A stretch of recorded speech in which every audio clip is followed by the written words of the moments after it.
Bonjour et bienvenue dans Entreprendre avec équilibre, le podcast qui t'aide à créer ta vie d'entrepreneur en pensant à ton bien-être. Pris dans nos projets pro et le rythme palpitant de la vie d'entrepreneur, parfois on s'oublie. Alors comment trouver un équilibre entre le pro et le perso ? Comment soigner sa santé physique et mentale en gérant son business ?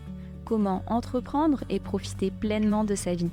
Si tu te poses ces questions, ce podcast est fait pour toi. Chaque mois, découvre des épisodes pour t'aider à mener une vie harmonieuse et épanouissante. Une vie qui te permet de concilier à la fois le pro et le perso. Une vie qui te permet de trouver ton propre équilibre. On peut avoir une relation saine à l'argent même si, dans sa famille, il y a eu beaucoup de conflits sur l'argent. Vrai. Gagner plus que ses parents peut créer des blocages inconscients. Vrai. L'argent est rare, il n'y en a pas pour tout le monde. Faux. Les dettes ou pertes financières vécues par nos ancêtres peuvent encore impacter notre rapport à l'argent aujourd'hui. Vrai. Reconnaître ma propre valeur a un impact direct sur ma réussite financière. Vrai. Il faut se sacrifier pour mériter l'argent. Faux. Comprendre l'origine d'un blocage suffit à le lever. Faux. Inconsciemment, certaines personnes choisissent de rester dans le manque par loyauté familiale. Vrai. Il est possible de transformer sa relation à l'argent sans rejeter sa famille. Vrai. L'abondance commence par l'autorisation de recevoir. Vrai. Bonjour et bienvenue dans cet épisode avec Yulara Delsem, accompagnatrice en transformation intérieure et constellatrice familiale et systémique. Si tu as écouté l'épisode précédent, tu sais déjà ce qu'est une constellation familiale et systémique. Et si ce n'est pas le cas, je t'invite vraiment à aller d'abord écouter cet épisode, puisqu'aujourd'hui, on va aller directement sur un sujet bouillant, sur notre relation à l'argent et les freins que l'on ne voit pas. Et si le problème n'était pas l'argent, mais la relation que nous entretenons avec lui. Beaucoup de personnes travaillent dur, se forment, changent de stratégie, et pourtant, l'argent ne circule pas. Comme s'il y avait quelque chose de plus profond, de plus ancien qui freinait. Dans cet épisode, on va questionner les idées reçues sur l'argent et on va aller explorer ce que les constellations systémiques nous révèlent sur l'argent. Les blocages qui ne nous appartiennent pas toujours, les loyautés invisibles qui peuvent nous bloquer et surtout, on va aller voir comment dépasser tout ça. Alors reste bien avec nous jusqu'à la fin. Bonjour Yulara, je suis ravie de t'accueillir sur le podcast pour ce deuxième épisode avec toi. Bonjour. Je suis ravie de venir à nouveau pour parler du sujet des constellations en lien avec l'argent. Un grand sujet planétaire. D'habitude, j'ai un petit jeu que je propose à mes invités qui est celui des 2 vérités et du mensonge. Petit jeu que tu as fait la dernière fois. Hein. Et donc aujourd'hui, je te propose de faire un autre petit jeu et de changer un petit peu et de répondre à la question « Si tu étais un objet du quotidien, lequel serais-tu et pourquoi ?» Comme ça, on va en apprendre un petit peu plus sur toi avant d'aller dans le sujet du jour. J'ai une réponse, mais qui va peut-être faire rire certains, voire je vais peut-être nous prendre des jugements d'autres. Mais j'adore en fait, je pourrais dire la couette. Pourquoi? Mon lit, c'est un endroit où je me sens super bien, mais que ce soit déjà pour dormir, et c'est vrai que je peux être une petite marmotte, mais en fait aussi parce que c'est l'endroit où j'aime bien méditer, c'est l'endroit où j'aime bien lire, regarder des choses, c'est l'endroit où parfois en pleine nuit, si j'ai de l'inspiration, je tape, j'écris des choses, et c'est l'endroit où j'ai des chouettes moments avec mon homme aussi, on partage en tout genre, donc je serais peut-être bien une couette. Ok, j'adore. C'est un objet, tu vois, qui me serait pas venu à l'esprit, mais je trouve ça génial et en même temps, c'est vrai que, tu vois, même moi, j'aime bien avoir une couette aussi et sentir du poids pour dormir, même l'été, ne pas avoir juste un drap, mais avoir quelque chose de réconfortant, une couette, quoi. Donc, je comprends aussi. Presque elle s'enfonce quand tu la presses sur toi. Mais écoute, merci de t'être prêtée au jeu. Pour celles et ceux qui ne te connaissent pas encore, qui n'ont pas forcément écouté l'épisode précédent et qui savent ce qu'est une constellation systémique, est-ce que tu peux quand même te présenter et brièvement aussi faire un petit rappel de en quoi ça consiste avant qu'on aille sur le sujet du jour? Moi, je suis actuellement constellatrice systémique, professeure de yoga et aussi accompagnatrice en transformation intérieure, donc par des personnes en individuel, des groupes, lors de certaines retraites. J'accompagne des personnes pour vraiment qu'elles aillent vers un mieux-être, vers plus de sens, vers qui elles sont vraiment, finalement. Mmh. Et voilà, pour la petite histoire, j'avais dit, j'ai commencé ma vie en étant avocate, donc rien à voir. J'ai eu un vrai switch il y a 5 ans. Comment j'expliquerai les constellations? Elles constituent une approche phénoménologique, c'est-à-dire qu'on va observer les phénomènes qui apparaissent. Et les constellations sont en réalité un outil assez efficace et rapide pour, en un, déterminer ou clarifier la dynamique sous-jacente à ma problématique ou au schéma dysfonctionnel. Et 2, définir comment je me sentirais si cela était réparé ou apaisé dans ma vie. Et une fois que ces 2 points, d'où je pars, le problème, la dynamique sous-jacente et vers où je vais, eh ben, c'est par le ressenti et le mouvement que l'on va vivre de l'intérieur plein d'informations qui vont nous révéler la source du blocage et surtout aller vers plus de fluidité et une réparation concrète et durable dans notre vie. Ouais, et pour avoir testé aussi, les constellations, je trouve ça vraiment impressionnant. Pour avoir observé chez moi-même la réaction de quand on m'en parlait sans en avoir fait et maintenant que j'en ai fait, je trouve que c'est quelque chose vraiment à vivre pour, bien le comprendre, même si, tu l'expliques très, très bien dans l'épisode, qu'on a enregistré précédemment et c'est assez, bluffant et c'est pour ça aussi qu'aujourd'hui, je voulais faire sur l'épisode de la relation à l'argent. Je trouve que c'est, un sujet vraiment qui revient souvent, quand on a notre business forcément, dans la vie de tous les jours de manière générale pour tout le monde, hein. On en a besoin pour vivre, ça fait partie du système actuel. Dans les vrais faux, donc tu nous disais, l'argent est rare, il n'y en a pas pour tout le monde. Tu nous disais c'était faux. Est-ce que tu veux bien revenir là-dessus? Évidemment, pour moi que c'est faux parce que c'est une croyance. En fait, j'aime bien cette idée de considérer l'argent comme une énergie. Le terme est vraiment super vaste. J'aime bien certains ouvrages d'un Tibétain qui en fait parlent de l'argent comme le corps énergétique ou le corps éthérique de la planète Terre. Si on observe les lois de l'univers, bon là je suis pas la plus grande des scientifiques du monde, pas du tout, mais on peut voir que par exemple sur Terre, il n'y a jamais de vide.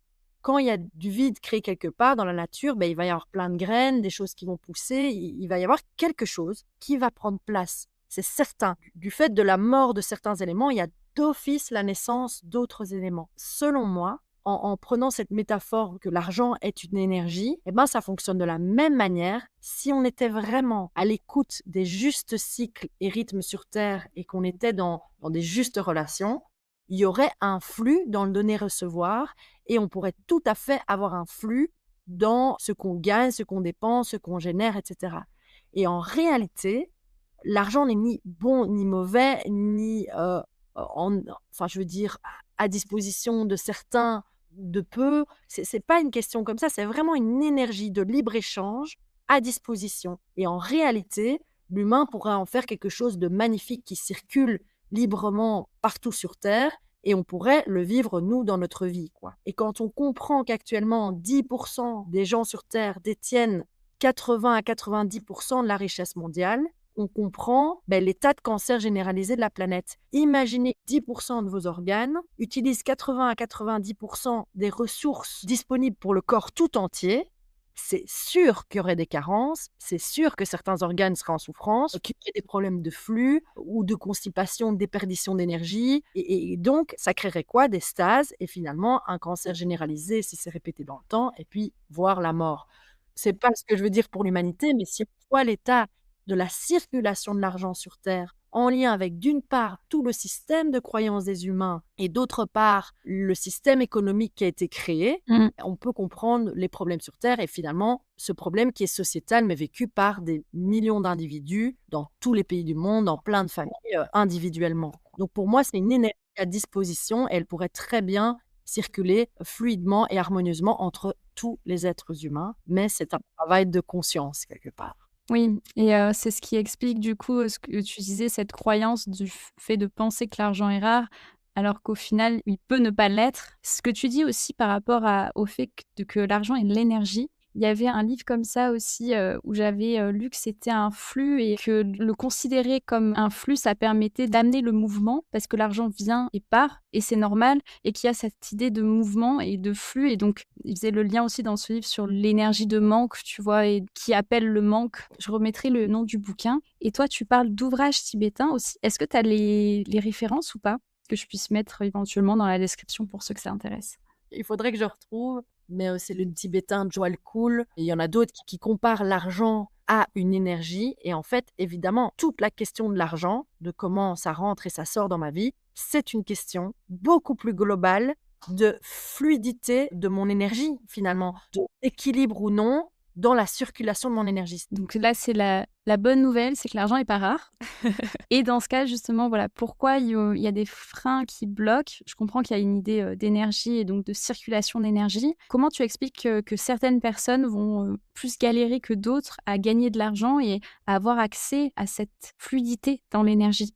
Je l'expliquerai principalement par le fait qu'on observe souvent des déséquilibres dans le donner-recevoir, et je vais y revenir, et aussi beaucoup de loyauté familiale ou transgénérationnelle invisible et inconsciente. Mais ici, pour mieux répondre à ta question, je pense qu'il serait utile de nommer les 5 lois dont on parle de manière générale en constellation, Mmh. parce qu'en fait, finalement, c'est souvent le non-respect de ces lois qui ont avoir pour conséquence qu'on va vivre des déséquilibres, et notamment ici par rapport à notre sujet, sur l'argent ou des déséquilibres financiers. Ici, à mes prédécesseurs, les constellateurs, méthode de Berthellinger dont j'avais parlé ou Jodorowsky, en fait, ils ont parlé principalement de 5 lois en constellation.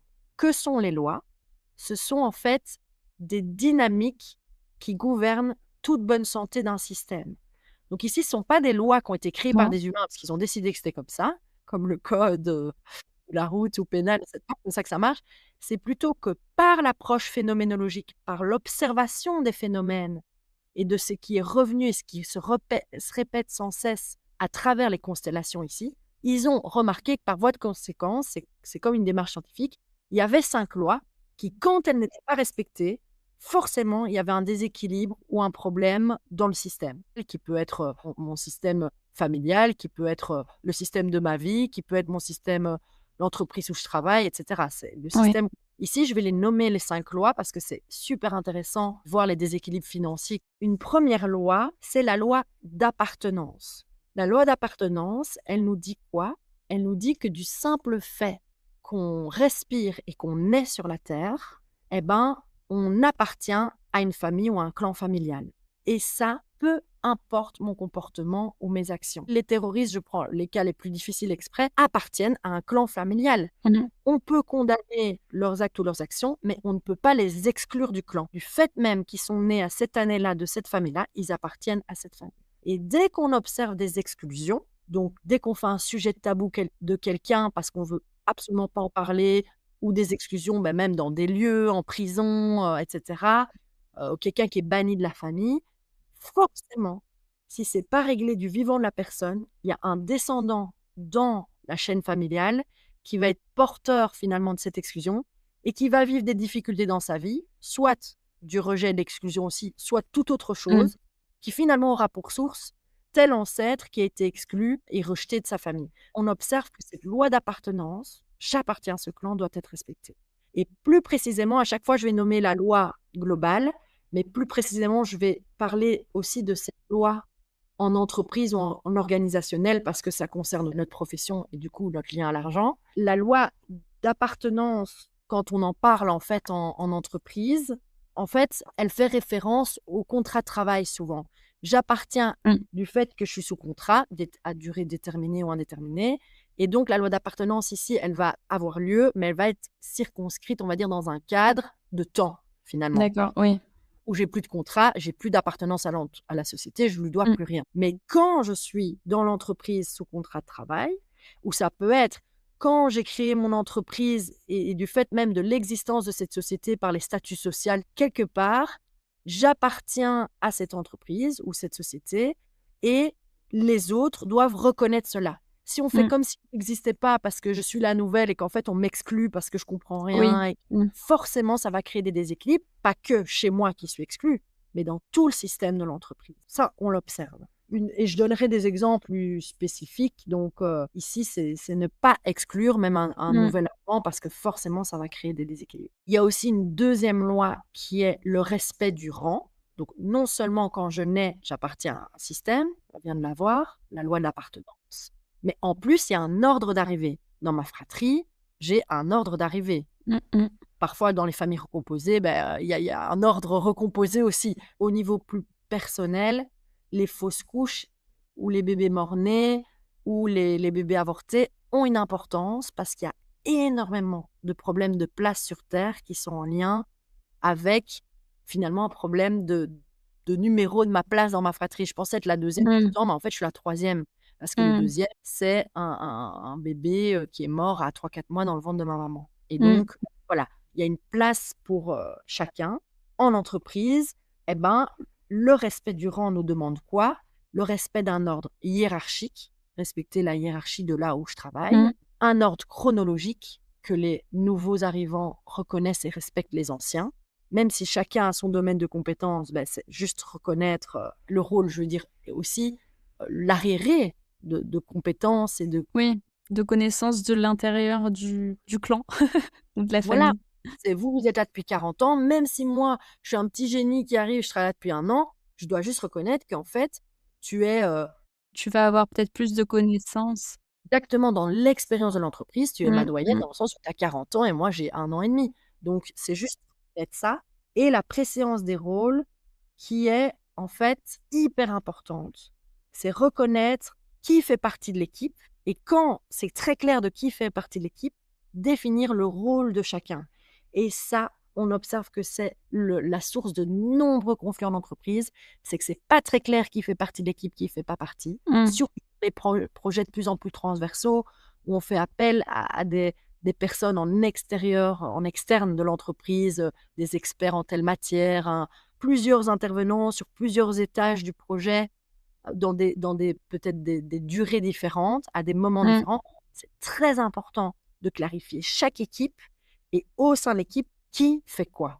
Et ça, quand un directeur ou un manager ne définit pas clairement qui fait quoi au sein de l'entreprise, pour quelle durée, au sein de quelle équipe, on voit que c'est le bordel partout, quoi. Ensuite, après, je reviens vraiment sur l'argent, mais parce que tout est lié. Une troisième loi qu'on observe, c'est la loi de loyauté. Alors, la loyauté, c'est un peu la loi la plus compliquée parce que elle est un peu double dans le sens où elle peut générer des effets négatifs ou positifs dans la vie de la personne. Depuis que je suis toute petite, inconsciemment, par amour pour mes parents, par amour pour papa ou maman, je fais comme lui. Mais c'est très inconscient. Par exemple, s'il y a une maman très dépressive ou qui a eu de nombreux problèmes, moi, je vais finalement avoir beaucoup de problèmes dans ma vie et souvent aussi avoir des dépressions, des up and down et beaucoup de tristesse. Et si je faisais une constellation, la source pourrait être cette loyauté inconsciente dans la vie de la personne qui est en fait, maman, par amour pour toi, je fais comme toi. J'essaie de porter une partie de ta souffrance, ta détresse, pour te soulager. Et en fait, ça ne marche jamais parce que la maman est toujours aussi mal, elle est toujours dépressive et mal. Sauf que moi, je porte avec. Et en fait, je porte avec le fardeau de maman plutôt que de la libérer. Mais ça, on le voit dans toutes les familles, dans tous les systèmes. Et au niveau de l'argent, les problèmes de loyauté sont très, très nombreux. Par exemple, on va voir beaucoup de personnes qui vont être loyales, par exemple, à une croyance véhiculée par le clan familial depuis des générations, qui est, par exemple, que la vie est dure, qu'il faut se battre pour survivre. Et ça, parfois, on a 3-4 générations de gens qui ont dû peut-être vivre de l'immigration économique dans les mines, etc., ou dans des entreprises ici en Belgique, de classe ouvrière et pas forcément méga bien payées. Ben, ils ont dû trimer à fond en quittant tous leurs siens et leurs familles pour s'en sortir tout juste, parfois avoir aussi 4-5 enfants, 8-9 enfants, galérer juste pour la survie. Si aujourd'hui, en 2025, j'ai un bon diplôme, j'ai des compétences et j'ai tout un contexte qui fait que je pourrais vraiment m'épanouir et trouver ma juste place, la bonne profession et vraiment être dans une abondance là-dedans, je pourrais, alors que pourtant je sais que j'y ai droit et que j'ai tout pour, à chaque fois être en difficulté parce que je tombe dans des entreprises ou en contrat ou que les business que je lance, à chaque fois, ça prend pas comme je devrais ou c'est hyper compliqué ou c'est toujours la galère. Pourquoi? Parce que ce que je vis est loyal au système qui est que on va vivre des galères et des difficultés. Ouais, c'est s'auto-saboter même. Exactement, mais c'est inconscient parce que personne peut avoir un discours de dire: «Moi, je sais que j'ai droit à l'abondance», mais dans les faits, c'est complètement l'inverse parce que ces mémoires, ces mémoires cellulaires sont trop chargées d'un vécu réel sur 3-4-5 parfois 10 générations de conditions misérables. Pour être aimé et accepté de mon clan, je dois en fait perdurer cette loyauté. Évidemment que c'est pas vrai, mais parfois on le vit malgré soi. Et ça, on s'est là-dessus vraiment déjà voir, reconnaître, nommer et rendre tout ce poids, tout cet héritage de de la vie est dur, il faut trimer pour juste survivre. Ces loyautés, donc elles peuvent être envers ses parents, mais aussi plus loin, des ancêtres plus loin dans l'ascendance. Eh ben, les parents, très souvent, parce que c'était notre premier modèle, très souvent aussi, loyauté, même le plus souvent, en fait, ça fait des sauts de génération. Donc, le plus souvent, je vais être porteur d'un problème. Parfois, les grands-parents ont vécu une grande difficulté. Les parents, ça va. Et ça va être un des petits-enfants qui va vivre la difficulté de grand-père, grand-mère. Et d'ailleurs, quand on remonte arrière-grand-parent, il vit la même difficulté que le papa ou la maman. Et arrière-arrière, hop, on voit que c'est souvent deux générations. Mmh. L'arrière-arrière, c'est comme le grand-père et c'est comme moi. Et mes parents vivent un peu comme les arrière-grands-parents. Très souvent, d'avoir des chaînes, des longues chaînes de générations dans la constellation et de rendre de moi à mon père, de mon père à sa Mmh, mère. mmh, mmh. Et évidemment, il y a un moment où on s'arrête. Parfois, on met un représentant des lignées d'avant et on sent qu'il pourrait être 100. Parfois, Ouais, pas ouais, mettre 100 personnes, mais on le sent que c'est tellement inscrit. ouais. D'autres fois, on remonte souvent quand même, c'est 3, 4, 5 générations. Et Ça rejoint aussi donc dans les vrais faux, il y avait, gagner plus que ses parents peut créer des blocages inconscients. Donc là où on voit qu'effectivement, ça peut être inconscient et du fait de dépasser en fait le mode de vie familial, qui était répété depuis un certain nombre, de temps. Ou alors encore, les dettes et pertes financières vécues par nos ancêtres peuvent impacter notre, relation à l'argent aujourd'hui. Tu nous disais également, ça peut être vrai, ou encore que inconsciemment, on peut choisir de rester dans le manque par loyauté familiale. Tu nous disais là aussi, ça pouvait être vrai, quoi. ces 3 affirmations se rejoignent parce qu'en fait, évidemment, parfois, je vais en fait gagner moins et rester petite dans ma vie. Je vais même dire dans mon développement professionnel, dans mon rayonnement, dans ce que je vais Mmh, mettre en place pour y arriver. Et du coup, par voie de conséquence, donc toute cette énergie, dans l'argent que je vais recevoir aussi de ça, je vais rester en fait petite et comme si je pouvais pas trop parce que justement, je vais être porteuse de cette non-autorisation du système. Comme si vivre dans l'abondance, c'était impossible. Et si tout mon système est imprégné de cela, c'est possible que je vive dans l'abondance parce que chacun, on n'est pas porteur des mêmes mémoires, donc c'est tout à fait possible que je m'en mmh, sorte. Mais si je suis trop loyale à mon système, ben, ça pourrait être que je fais comme eux, quoi. Et donc, mmh. alors que j'ai toutes les raisons de réussir, ben, je reste dans je me déploie pas trop, je mets en place mais pas trop, donc ça marche mais pas trop, et donc je génère Ouais, l'argent. ouais. Loyauté invisible, je pense qu'il y a beaucoup de freins qui peuvent venir de là. Oui, et d'autres qui viennent super souvent, par exemple, qu'on entend tout le temps, c'est: «Je ne mérite pas», et ça vient Mmh, avec un problème de valeur qu'on se donne, et donc «Je ne mérite pas, je suis pas digne de ce que je fais» ou «Je mérite pas, un bon salaire», ça c'est une des premières croyances, et donc forcément ma vie va correspondre à ce dont je «mérite» entre guillemets, conformément à ma croyance, donc c'est-à-dire un petit peu, pas mmh, trop, mmh, mmh, et ça aussi, c'est souvent une déconstruction en fait, de vieilles croyances erronées, quoi. mmh. Et les loyautés, comme je disais, dans les loyautés, elles sont doubles parce que, heureusement, elles peuvent être positives. Je vais donner un exemple. J'ai réfléchi à ça en préparant un petit peu, l'audio ici avec toi, le podcast. Et ben, en fait, mes parents sont tous les 2 indépendants et ils ont trouvé un flux, pas tout de suite. Ils ont pu galérer à des moments et cetera, Mmh. mais à un moment, ils ont pu, être aussi dans l'aisance par ailleurs. Mais ça a été, on va dire, par vagues, et je remarque qu'aujourd'hui, je suis indépendante et qu'il y a un flux dans ma vie et aussi par vagues, et quelque part, Mmh. je me dis: «Tiens, je suis loyale à mes parents de comme vous les parents, je me sens, indépendante. Comme vous les parents, je me sens capable d'y arriver et de rayonner, et comme vous les parents, ben la vie est un flux avec des ups, des downs, il faut juste pas qu'il dure trop longtemps, et en fait, j'ai une manière de vivre professionnellement qui est finalement totalement loyale à mes parents, mais ici, Mmh. heureusement, qui fonctionne et qui me convient, et je suis alignée avec qui je suis. Donc là, je suis loyale, mais je Mmh. vais pas travailler dessus puisqu'en fait, c'est plutôt positif et porteur dans ma vie, quoi. Là-dessus, c'est ce que tu dis dans les constellations justement, c'est travailler sur ces loyautés qui viennent bloquer et créer un déséquilibre dans le système. Mais celles qui permettent à l'équilibre de se maintenir, on les garde. Voilà, on ne constelle qu'une problématique. Je vais pas consteller Mmh toute mh. ma loyauté ou tout mon bagage transgénérationnel qui est «positif» entre guillemets. Mmh mh. Je vais garder comme des outils, des compétences, et évidemment. Pour revenir à la loyauté, si on la voit en entreprise, dans la loi de la loyauté, et ben, si je crée une société ou je crée une équipe, du fait de nouveau, c'est lié au contrat de travail, tant que je travaille pour telle société ou au service de tel business, c'est ne pas cracher dans la soupe, ne pas dénigrer, c'est-à-dire être finalement loyal un peu aux valeurs de l'entreprise ou Mmh. loyal au but du projet. On remarque que c'est aussi un des plus gros problèmes en entreprise, dans le milieu professionnel, c'est que beaucoup de gens ont des jobs alimentaires et ne se retrouve pas du tout dans les valeurs de l'entreprise et aussi parfois même dans son sens profond en disant moi je fais ça, j'ai besoin d'argent, mais en fait c'est une société qui pollue, qui fait ci, ça et en fait si j'écoutais mes valeurs, je m'y retrouve pas du tout et ça c'est un immense problème parce que il y a des alignements avec qui je suis, avec mes valeurs à moi, pour être finalement désaxé et continuer à avancer pour générer de l'argent. Et ça aussi, on voit que ça a des grosses répercussions sur le blocage financier, que c'est pas un système qui peut perdurer, dans lequel je peux me retrouver longtemps. Il n'y a pas d'équilibre en fait. Si je me retrouve pas au minimum dans les valeurs de l'entreprise, ou globalement, je veux dire peut-être pas dans tout, mais ça, on voit que c'est très important. Et donc ça, c'était la 3e loi. Oui, c'est ça. C'est vrai que je donne des exemples à chaque fois. Alors, Ah mais c'est super les exemples, hein, ça permet aussi de bien comprendre de quoi on parle. la 4e loi, c'est l'équilibre donner-recevoir. Mmh.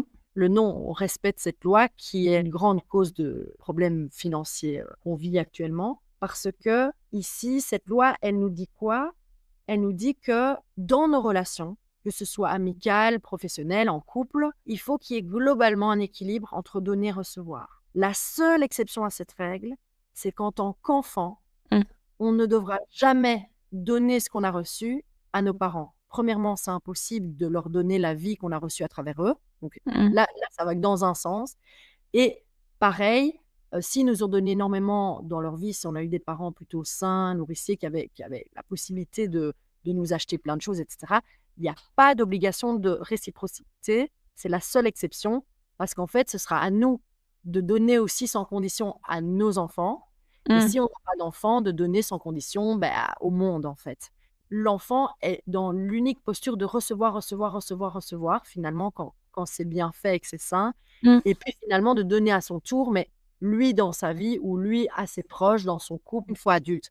Bien sûr que si les parents en fin de vie sont en difficulté, je peux aller m'en occuper et là, je prends soin d'eux alors que c'était à la base à eux de prendre soin de moi. Ça, c'est lié à des conditions de fin de vie et c'est OK. Mais il n'y a pas de retour sur investissement dans la relation parent-enfant parce que c'est impossible.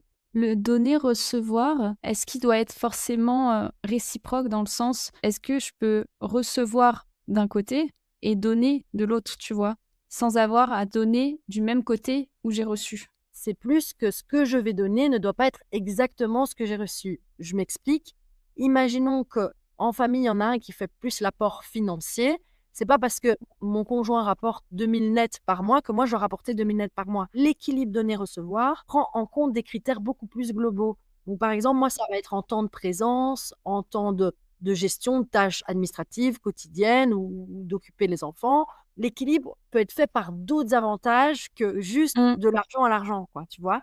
En société, il faut ou dès que je crée un business, il faut absolument un équilibre entre donner et recevoir parce que sinon, c'est ça la base du équilibre financier, mais c'est un sentiment très subjectif. C'est-à-dire qu'évidemment qu'on va regarder le salaire par rapport au temps de travail, on va dire ça, ce sont les critères de base, mais pas que. Si je travaille pour une cause plus humanitaire qui me prend énormément de temps, où je suis dedans non-stop, mais que ça rejoint mes valeurs, que je me sens reconnue, que je me sens compétente et que j'offre mes qualités au monde, ça peut être plus nourrissant pour moi que de gagner 3000 nets dans un truc où je m'y retrouve pas, par exemple. En fait, c'est dans un faisceau d'éléments qui est l'argent, le temps de travail, le cadre de travail, les horaires, les trajets, les valeurs de l'entreprise, les qualités de communication et la reconnaissance que je vais avoir. C'est un peu tous ces éléments qui vont faire que je m'y retrouve et je me sens dans l'équilibre ou alors pas. Évidemment, ici, l'équilibre demande au minimum pas que la survie financière. Moi, je parle comment trouver une abondance. Une abondance, c'est ce dont on a besoin pour vivre. Là, à nouveau, c'est subjectif et être un peu dans un confort de vie, entre guillemets, ou si un jour on doit s'acheter un truc, qu'on ne soit pas ric-rac. Mais ça, voilà, c'est très subjectif. Donc si je comprends, dans le donner et le recevoir, il y a cette notion de subjectivité sur, qu'est-ce que je donne et qu'est-ce que je reçois. Est-ce qu'il y a aussi dans ma question, il y avait aussi cette dimension de se dire, par exemple, je sais pas, demain, je vais à un événement, business, je rencontre des gens nouveaux, il y a quelqu'un, que je peux aider, donc je l'aide, je donne. Je vais pas forcément attendre un retour de cette personne-là, parce que peut-être que je vais jamais la recroiser dans ma vie ou tu vois? Est-ce que ça doit être aussi dans les personnes qui font partie du système ou je sais pas trop, C'est très bien de poser cette question parce qu'en fait, ça dépend. Mmh. Dans mon cercle des intimes, en couple, comme avec mes Mmh. amis proches ou les membres de la famille que je vois souvent, il y a l'exception par enfant, je l'ai dit, Mmh. Ici, c'est important qu'il y ait un équilibre. Mais l'équilibre ne doit Mmh. pas être tu offres une tablette de chocolat, je te vois le lendemain, je te offre une tablette de Mmh chocolat. mh. Non. Et d'ailleurs, ça peut être parfois même en couple, on parle un peu d'une escalade de dons, un cercle vertueux, on donne toujours plus, mais plus d'amour, de soi, de présence, c'est pas forcément ici de l'argent, quoi. On va dire, c'est l'équilibre d'énergie de manière générale. Dans ceux que je ne connais pas, dans les connaissances ou les rencontres spontanées de la vie, là, non. Parce qu'en fait, quelque part, ici, il n'y a pas la relation, comment dire, c'est pas qu'elle va pas faire naître chez moi une dette, on parle de ça, donc une dette, c'est comme se sentir redevable et j'ai envie de donner à mon tour, parce que je la connais pas et ça se trouve, je vais plus jamais la voir. Par contre, la dette que je mets entre guillemets, donc là où je vais me Mmh. sentir en fait redevable parce que j'ai reçu énormément de quelqu'un que je connaissais pas, ben, si je suis dans le juste flux, moi-même, je serais capable, mais peut-être d'une manière improbable, de l'offrir à une personne autrement, par mes compétences, par un Mmh mh. conseil, par une juste écoute, dans 5 minutes, dans ma vie, mais ailleurs, ça, c'est comme si on prenait en compte un juste équilibre ou un juste flux, mais qui est plus global que d'un individu à individu, tu vois? Est-ce que tu dirais que donc cette loi donner-recevoir, elle pourrait se traduire par le fait de laisser le flux en mouvement et de pas à un moment, le bloquer, soit parce qu'on veut garder ce qu'on a reçu, soit, d'être dans le on veut récupérer ce qu'on a donné, quoi? Exactement. Le mouvement, en fait, c'est vraiment la clé de la guérison de soi quand on n'est pas bien, mais la clé de la guérison même du problème financier, parce que c'est partout où il y a les stases, comme je disais au début, partout où ça bloque, que je dois aller voir de quoi il est question et comment remettre du flux.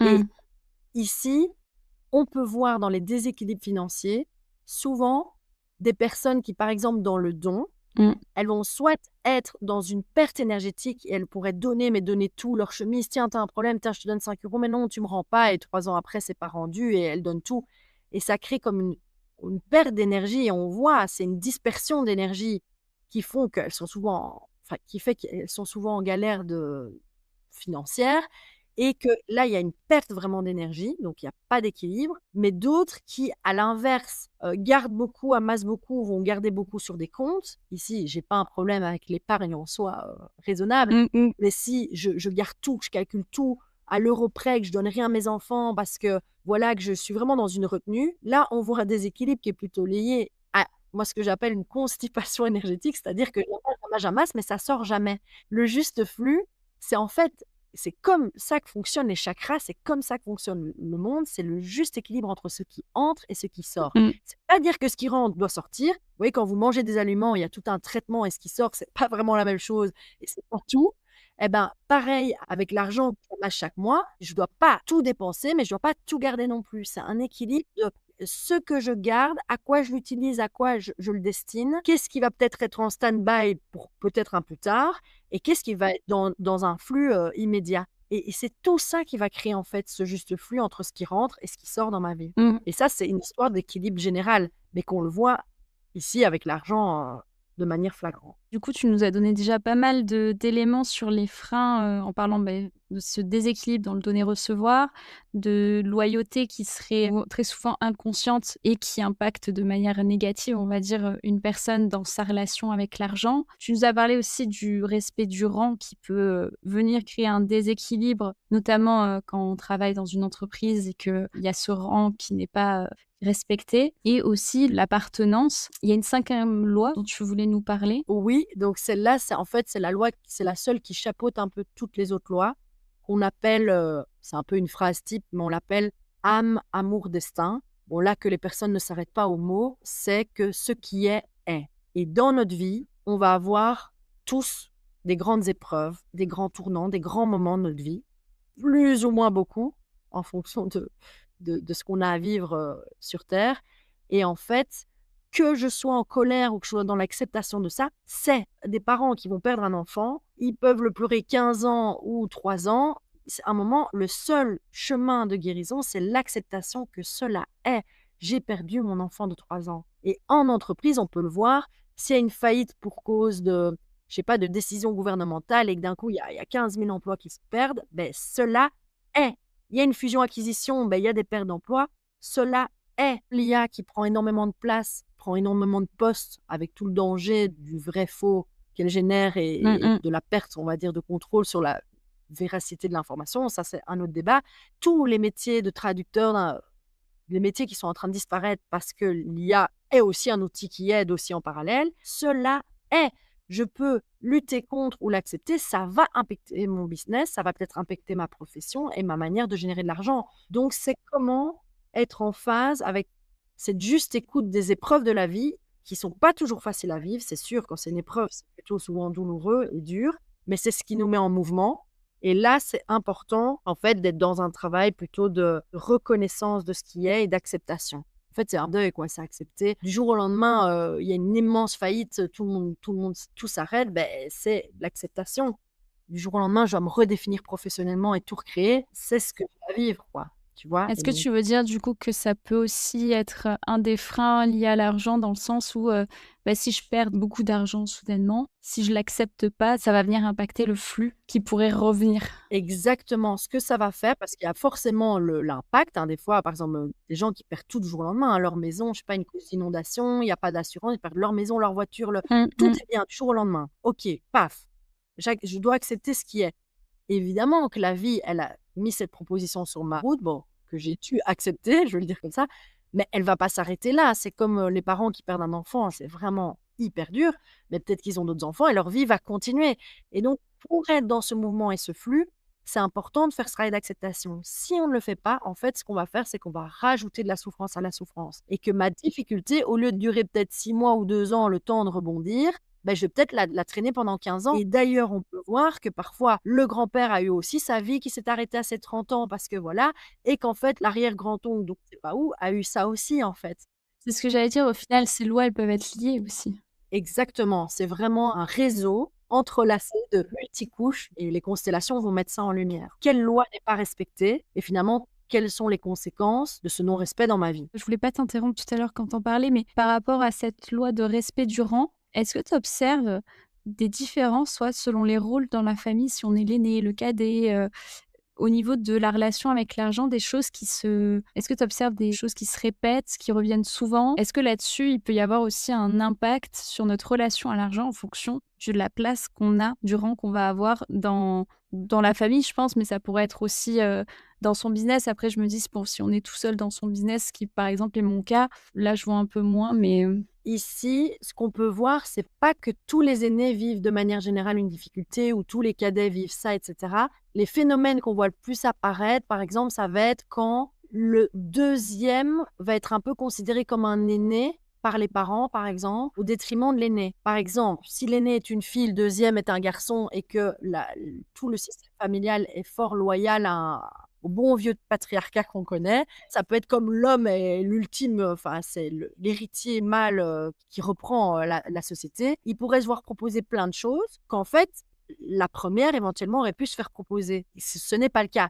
Alors, ce n'est évidemment pas un problème quand on propose à l'aîné que c'est pas du tout son truc, qui part et que le deuxième reprend le truc. mmh. Mais parfois, on boycotte une place sans même proposer parce que c'est une femme ou juste parce que même si c'est 2 garçons, l'aîné et le deuxième, l'aîné, c'est un faible, c'est un nul, c'est un con et que le deuxième, il l'encense, il le met sur un piédestal, il pourrait se voir, attribuer, plus d'avantages et là, on peut voir que la place n'a pas été respectée. Mmh. Et dans les héritages, on voit énormément de problèmes de place. Souvent, quand dans des moments en amont, chez nos ancêtres, il y a eu des différences de traitement, style les filles reçoivent rien, les garçons reçoivent tout. Dans les 5-6, j'ai mes 2 petits chouchous et les autres, je les nie. Ou il y a 3 enfants, mais il y en a un qui hérite quasi 100%, on peut pas légalement, mais voilà, il y a la part légale et puis il hérite 100% de toutes les autres terres ou quoi. Et évidemment que c'est extrêmement violent, c'est extrêmement injuste et illégal pour les 2 autres. Ici, c'est sûr que moi, je peux pas changer le cours des choses en refaisant l'héritage. Par contre, travailler sur un vrai apaisement, une vraie prise de conscience de toutes ces différences de traitement qui existent parfois déjà de mes parents à moi-même, mais voir que les grands-parents ont fait pareil avec, par exemple, leur fille, Mmh mh. la mère aussi a moins reçu et qu'en fait, par souffrance, elle reproduit le schéma, et cetera. Souvent, ça peut amener beaucoup de clarté et d'apaisement. Mmh. Et il y a déjà des petits miracles, comme des cadeaux ou à la suite de constellations, des héritages qui étaient bloqués depuis 10 ans, il y a rien qui fait au niveau des notaires, avocats et tout, hop, il y a un acte qui fait qu'un email, tout le monde se reparle et hop, dans les 3 mois, c'est bouclé.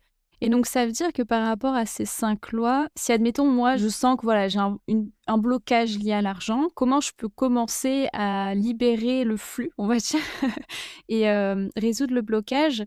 Est-ce que c'est de se poser les questions par rapport à ces lois? Est-ce que ça pourrait venir de mon rang? Est-ce que c'est, une loyauté invisible, ou inconsciente que je suis en train de reproduire? Comment une personne qui aujourd'hui nous écoute et sent qu'il y a quelque chose de bloqué au niveau de son rapport à l'argent et qui voudrait le débloquer, qu'est-ce qu'elle peut faire en premier step, tu vois? Parce que notamment dans les vrais faux, il y avait, comprendre l'origine d'un blocage suffit à le lever. Tu nous disais c'était faux. Comment, on peut faire? Effectivement, je disais que c'était faux parce qu'en fait, pour moi, la simple compréhension de quelque chose ne suffit pas à générer une véritable transformation dans la vie de la personne.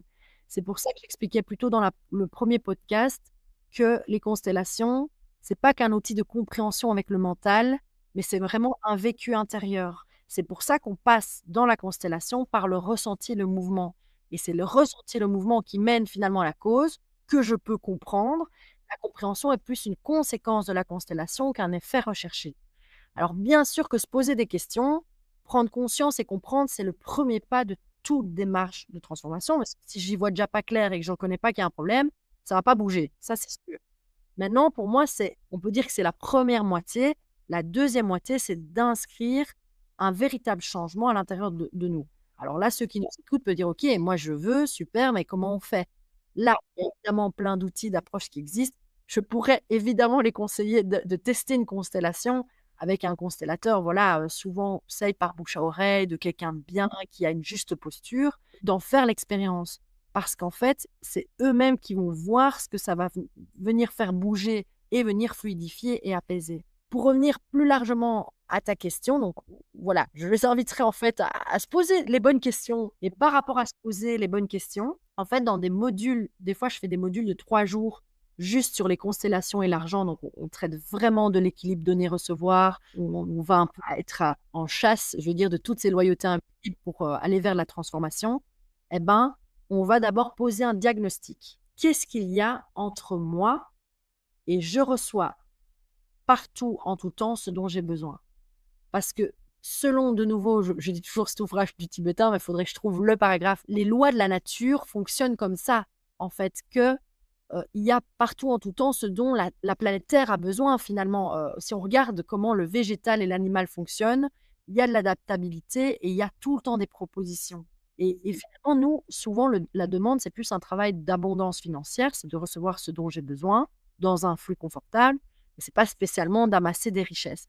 Et donc, voir déjà, se poser la question, qu'est-ce qu'il y a entre moi et je reçois partout, en tout temps, ce dont j'ai besoin? Et puis, on va inviter les personnes à poser aussi un diagnostic sur comment elles se sentent si elles gagnent de l'argent, si elles en dépensent, quand elles en perdent, quand elles en donnent ou quand elles en gardent.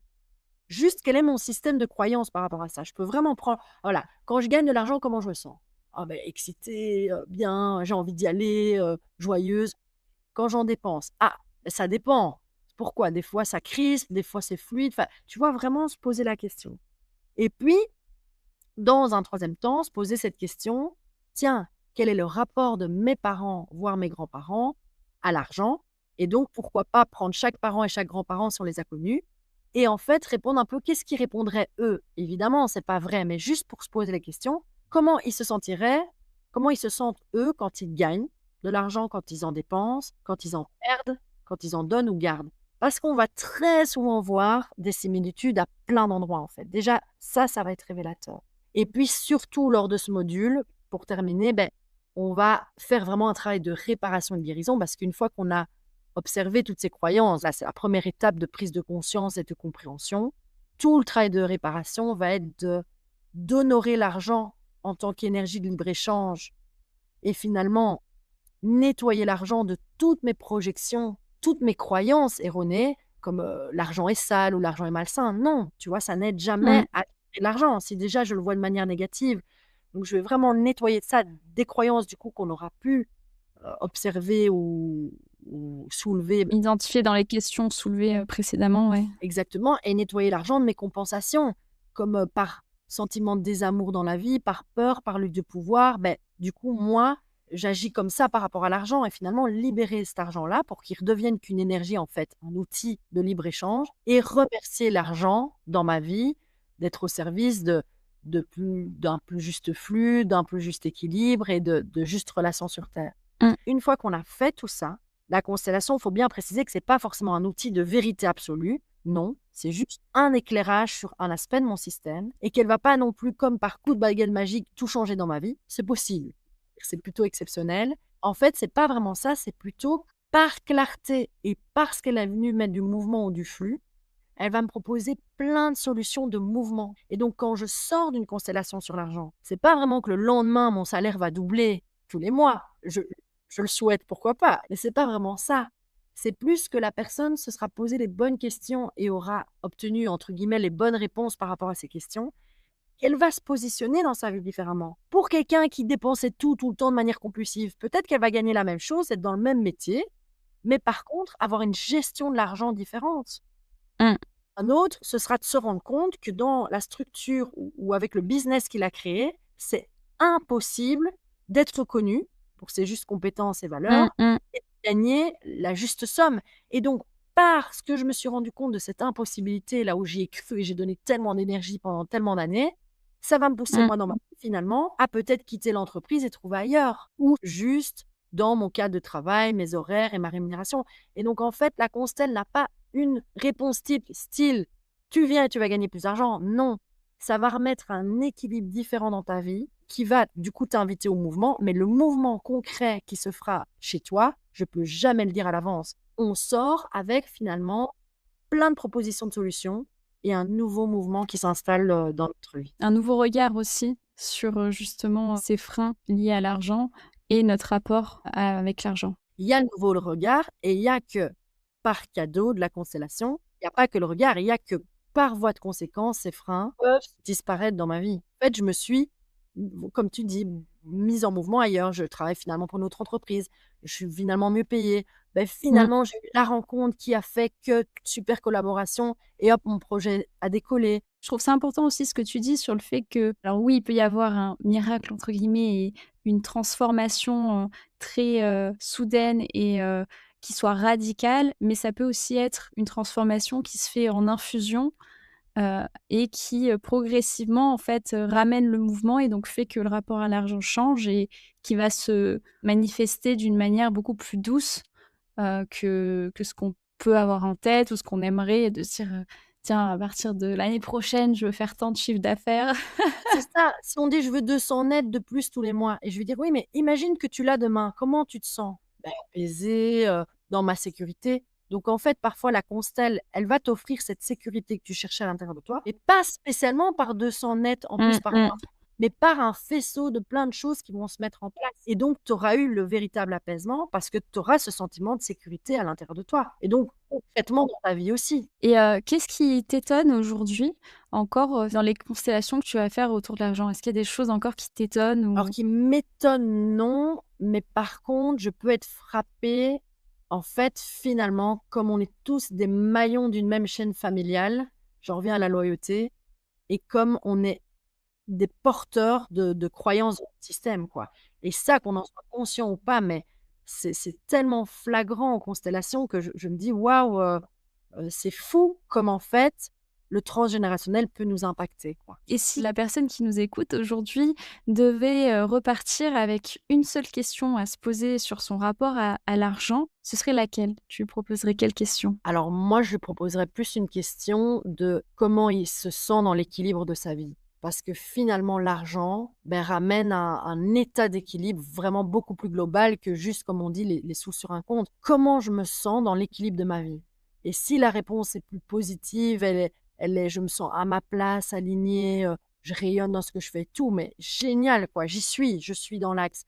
Et si ma réponse, elle est plus duel, il y a du oui et il y a du mais non et il y a tout ça qui est pas fluide et qui va pas, et ben là, invitation au mouvement, Mmh. invitation à aller voir par quelque moyen que ce soit ou quelque outil que ce soit et à finalement trouver cet équilibre, cet alignement et cet Mmh. axe.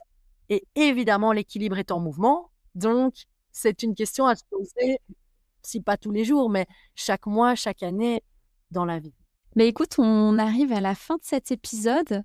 Donc si je résume, tu nous as parlé des 5 lois en constellation qui vont pouvoir en fait expliquer soit une, soit plusieurs en même temps. Il y a pas de tu nous disais elles s'entremêlent donc voilà, plusieurs peuvent parler, mais qui vont pouvoir peut-être éventuellement expliquer certains freins liés à l'argent.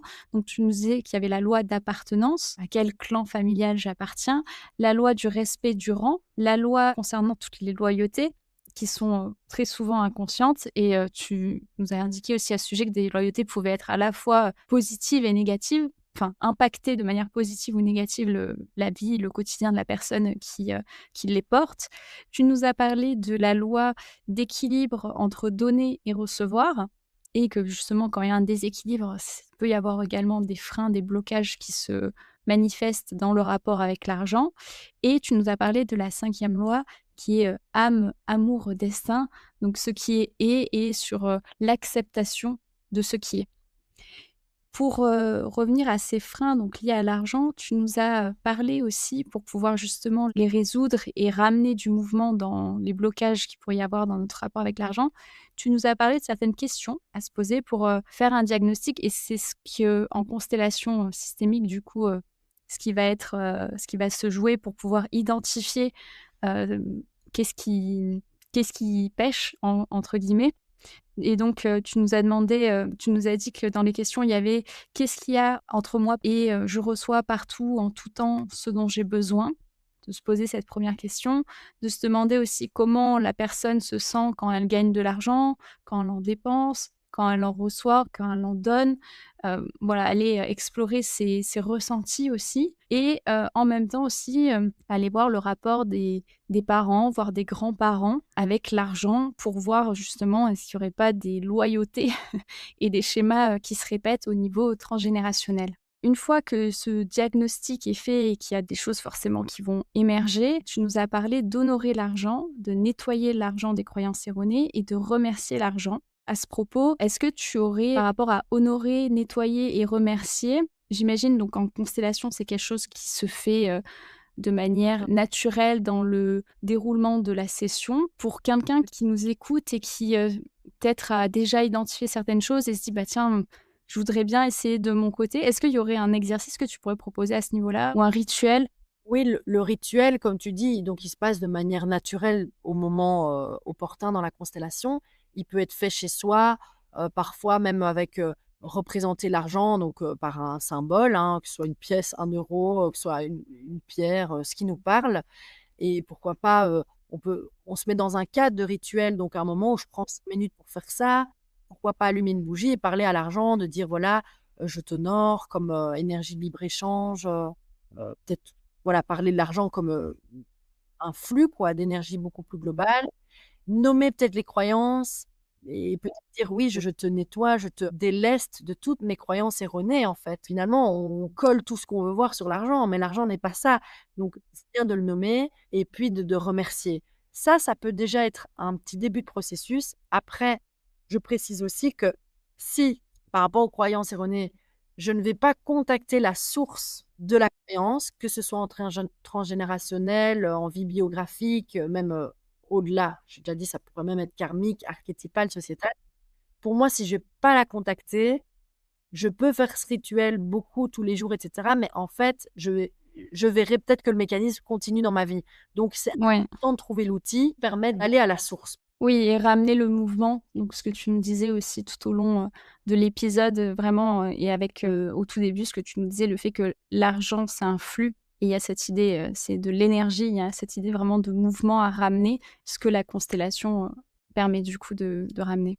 Mais pourquoi pas avec l'objet qui est symbolisé l'argent et la petite bougie, donc on fait ces 3 étapes et de mettre à un moment des petits post-it, papa, maman et les 4 grands-parents et peut-être à chacun, on peut faire des petits papiers, ben «Toi maman, je te rends ta croyance de par rapport à l'argent» et ça peut déjà être un début de travail, de conscientiser: «Tiens la pierre, ça c'est ta croyance, et ben je la rends et j'arrête de la porter avec toi et toi papa, je te rends cette croyance» et on peut le faire. Si on voit que ça amène du mouvement dans notre vie, ça suffit. Mais si on voit qu'on fait le rituel plusieurs fois et qu'il y a rien qui bouge, il faut quand même aller à la source.